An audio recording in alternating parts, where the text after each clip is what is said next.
Welcome to the Airgun Show. This week we've got the Benjamin Trail NP2 gas ram on test. But before that, I'm out hunting with the spring-powered Arms ProSport.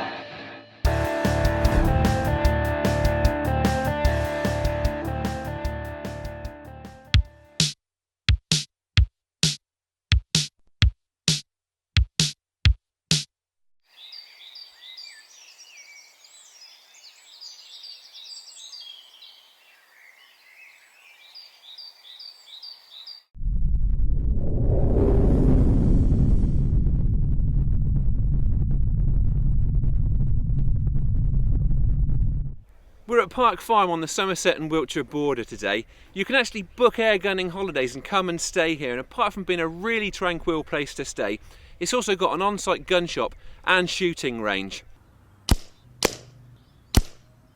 Now, some of you will probably also recognise it as the place that we use for shooting the Airgun Show gun reviews, but we're not testing guns today. We've actually been given permission to come out on a hunt.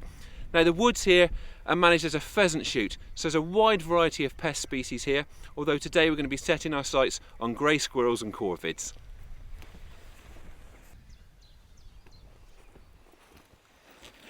Some of you have asked to see more hunting with spring-powered airguns, so I'm out with the Arms ProSport today, and I've coupled that with the Tasco Target and Varmint scope. The combo's been producing some really good groups on my garden practice range, so I'm keen to see how it performs in the field today. A bit more detail on the Tasco scope. I'm using the 2.5 to 10 by 42 model today, and that 2.5 to 10 times mag is just about the perfect configuration for hunting with airguns. And the optical quality is also really impressive for a scope that costs just £116. The windage and elevation turrets make for quick and easy adjustment to zero and have a good positive click at each stop. I also really liked the reticule. With just 4 mil dots on each of the crosshairs, you've got plenty of reference points without the scope picture being too cluttered. So, I'm happy with my hardware and how it's performing. Now it's time to get on with the hunt. And I quickly spot signs of pests in the woods.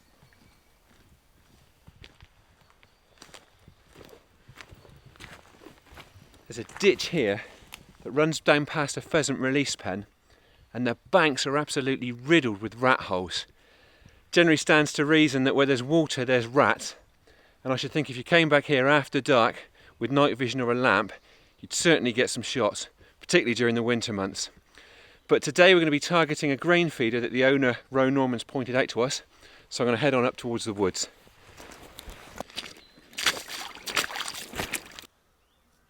Those rats can wait for another day. Woodland that's managed for pheasant shooting offers various pest species easy feeding opportunities around grain hoppers. We've had a tip-off there's one in these woods that's receiving frequent attention from uninvited diners. So, it's the obvious place to target during our short session.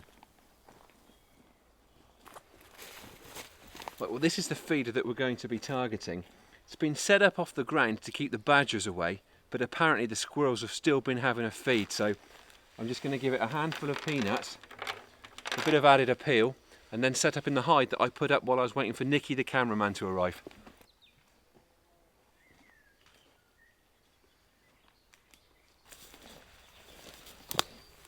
With the hide already in place comfortably within range of the feeder, all I need to do is get myself into position and out of sight.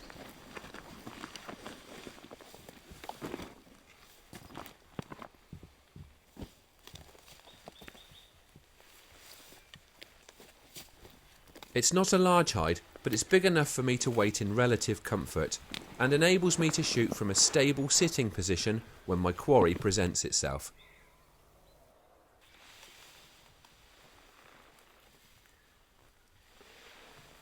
This quickly assembled hide helps to keep me inconspicuous, but it won't hide me completely.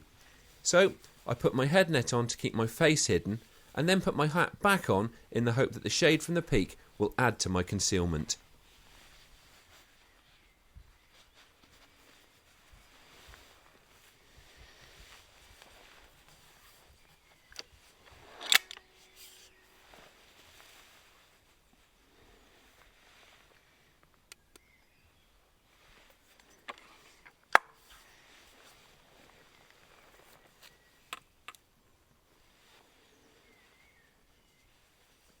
Full camouflage means full camouflage, so after loading up the Arms ProSport, it's on with the gloves to hide those remaining patches of skin that might catch my quarry's eye in the low evening sun.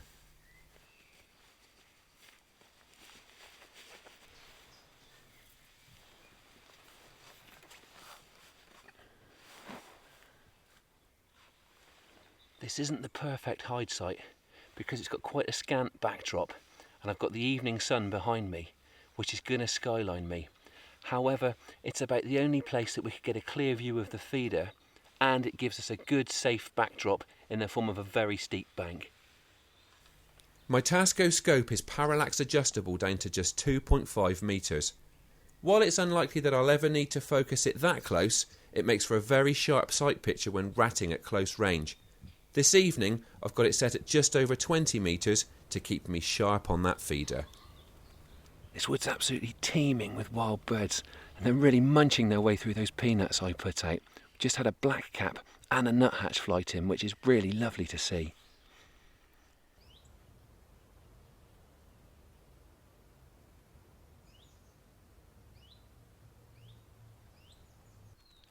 Well, we're seeing plenty of diners at the feeder, but still no squirrels. There's a pheasant up there now, and it looks like that's going to be the last of my peanuts gone.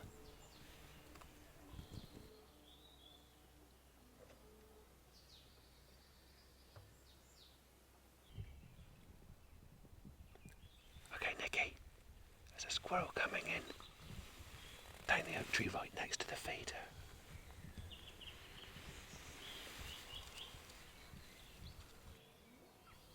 The squirrel looks as though it's poised ready to hop up to the feed. I don't want to fluff the shot, so I take my time and wait for it to climb on before I get ready to settle the crosshairs onto its head.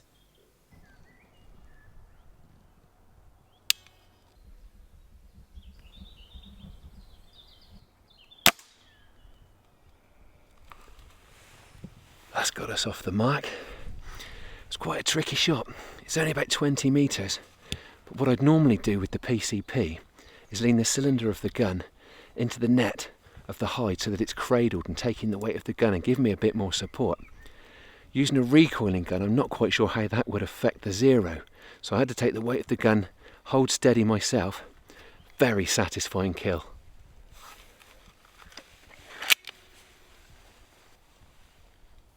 It's in with another pellet in the hope of more action on the grain feeder, and we don't have to wait very long until another diner drops in.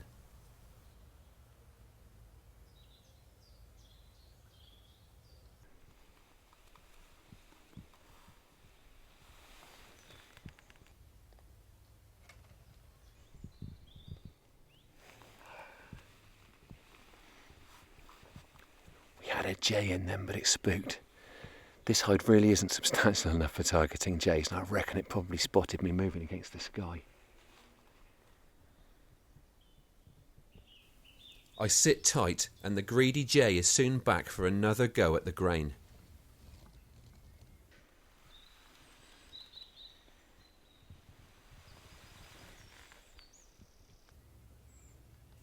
This time the colourful corvid lingers to peck at the seed, giving me time to get it in the Tasco's crosshairs.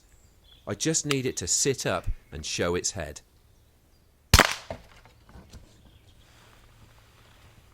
That was more like it. The jay came back in. It had its back to me, but that was probably a good thing because it couldn't see me moving as I pushed the gun through. Waited. It raised its head just high enough to offer me the headshot. I took it. That's another really good clean kill.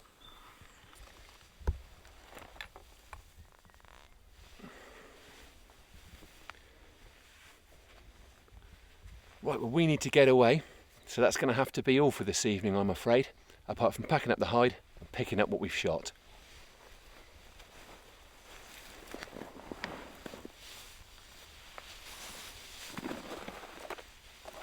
As much as I enjoy my hide shooting, it's always a relief to be able to stand up and stretch my legs when the session draws to a close.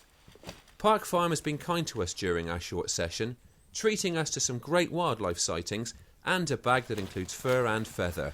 I'm just sorry not to be spending a week in the holiday cottage.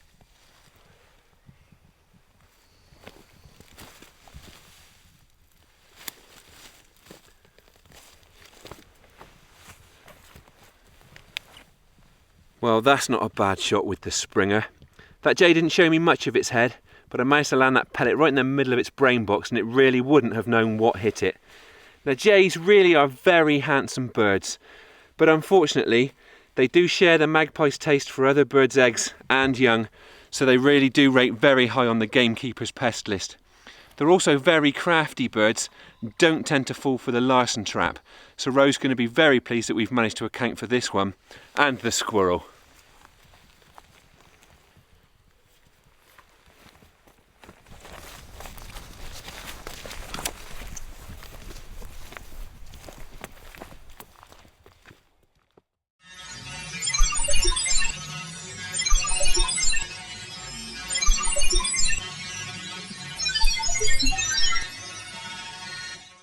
The ProSport there proving that spring power can still cut it in the hunting field. And now, it's over to the Airgun Show news.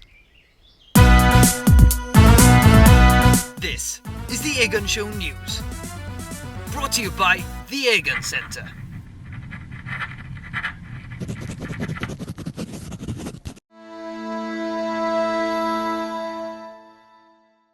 Tasco's launched its 2015 Airgun survey, and everyone who fills it in will be entered into a draw to win a BSA Lightning XL SE airgun and scope.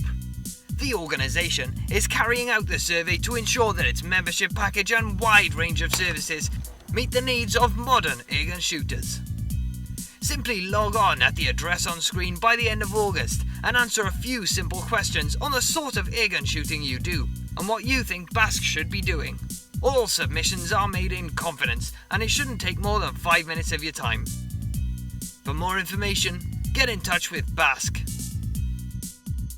Hawk has released a glossy new brochure showcasing its latest collection of optics, including scopes, mounts, lasers, binoculars, rangefinders and lamps. It also includes details of the awesome new Frontier scope, which is tipped to be one of the top airgunning optics of the year. If you want to drool over this great lineup of gear, either download a PDF or order a hard copy via Hawk's website, hawkoptics.co.uk. There's a pitch black Fieldmaster night vision unit worth £385 up for grabs in the free to enter competition in the July issue of Airgun Shooter magazine, out now. The digital NV unit comes with an Osram Olsen Black T20 illuminator and 1000 lumen torch, and is perfect for after dark rat and rabbit shooting. This month's packed issue includes features on rabbit and squirrel hunting, an in-depth review of the new Daystate Pulsar, a head-to-head between the Walther LGV and LGU Springers, workshop advice, vintage airguns, BSA Red Star pellets on test, a review of the Nikko Sterling Panamax scope and much, much more. And finally, it's less than 8 weeks until the CLA Game Fair, which is moving up north for 2015 to Harewood House in Yorkshire. Organisers say the airgun area this year will be bigger than ever, with competitions and instruction for shooters of all ages and abilities. Plus, there's a huge array of field sports attractions, including a packed gunmakers row, gun dog demonstrations, a clay line, fishing, and more. And you can save on the price of entry by booking online. Head to gamefair.co.uk and get your tickets now. That was the Airgun Show news.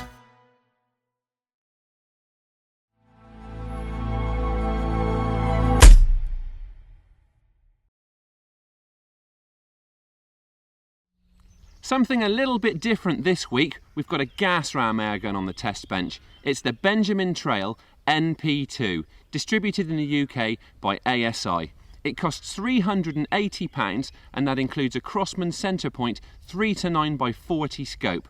All you need to add is a tin of pellets and it's ready to shoot. Measuring up at 116 centimetres, it is quite a long gun, but thanks to its synthetic stock, it still weighs in at under 4 kilos with scope and mounts fitted.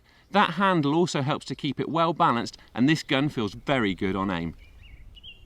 The robust ambidextrous stock is quite stylised, but it's functional too. Although fairly flat, the rubber butt pad feels comfortable in the shoulder. There are also stippled areas to improve grip along the fore end and on the front part of the pistol grip. And that pistol grip feels like a drop down because of the large thumb hole cutaway behind it. It makes for a comfortable grip and gives really good trigger attack. The raised cheek piece is just the right height to give good eye alignment when using the supplied scope and mounts, and the fact that this gun comes fitted with sling attachments is an added bonus. From the finish of the metalwork to the snug fit between action and stock, build quality is very good. The full-length barrel shroud looks the business and also does a great job of hushing down the muzzle blast. This has to be one of the quietest gas ram airguns I've ever shot. The Picatinny scope rail means there's no need to worry about the mounts creeping. The tensioning bolt sits right between those very deep slots, so it's not moving anywhere. I was really impressed with the brightness of the supplied scope. It's got a mil-dot reticule, and the fact that it's parallax adjustable right down to 10 metres is going to be really handy for anybody that intends to use it for close range ratting. This airgun produces power close to the 12 foot-pound legal limit, yet the cocking stroke is amazingly smooth. It takes quite a knock to unlock the barrel, but then the downward pull takes hardly any effort. After thumbing a pellet into the breech, it takes quite a clunk to lock the barrel back into place. But then I think that's a good thing, because it means there's going to be no play on that barrel once it's clicked into its lockup. The firing cycle is just as smooth as the cocking stroke. The Nitro Piston gas ram system is clearly very efficient. It feels fast, but doesn't have the harsh recoil I've come to expect from many gas ram airguns. In fact, there's hardly any discernible kick. That slick firing cycle would be wasted if this airgun didn't have a decent trigger setup, and the one on the Benjamin certainly exceeded my expectations. It's a 2-stage adjustable unit, and although the blade is a little more curved than I usually like, the wide front edge gives plenty of feel. In practice, the first stage did feel a little bit heavy, but the second stage let-off was crisp and predictable with absolutely no creep. The manual safety catch is located right in front of the trigger. That makes it very easy to reach, although I don't think it's the safest place to put it. You push it back to make the gun safe, and then flick it forwards when you're ready to take the shot. One thing I do really like about it is the fact that it's resettable, so you don't have to pull the barrel back down to re-engage it. Apart from being well constructed and easy to cock, the NP2 is a really enjoyable gun to shoot. So let's get on with the accuracy test and see what it can do.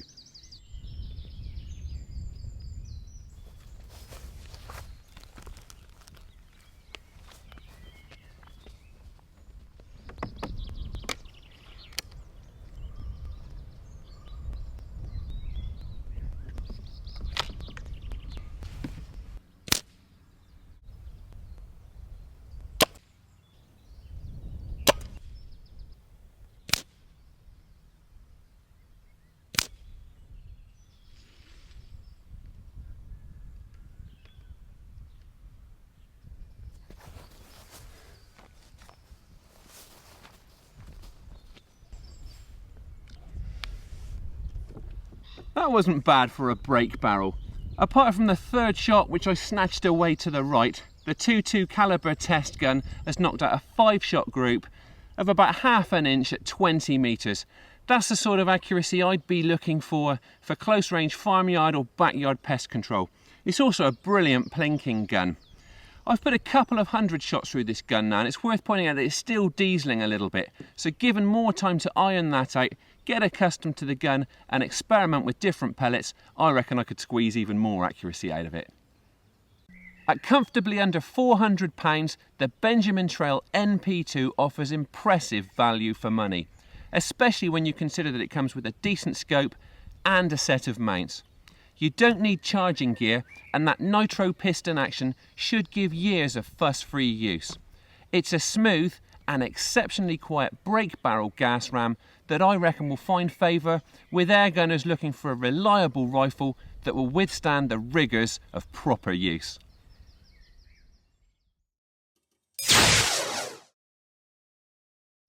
That's all for this week, but we'll be back again in a fortnight. Thanks for watching, and please don't forget to like us on Facebook and follow us on Twitter.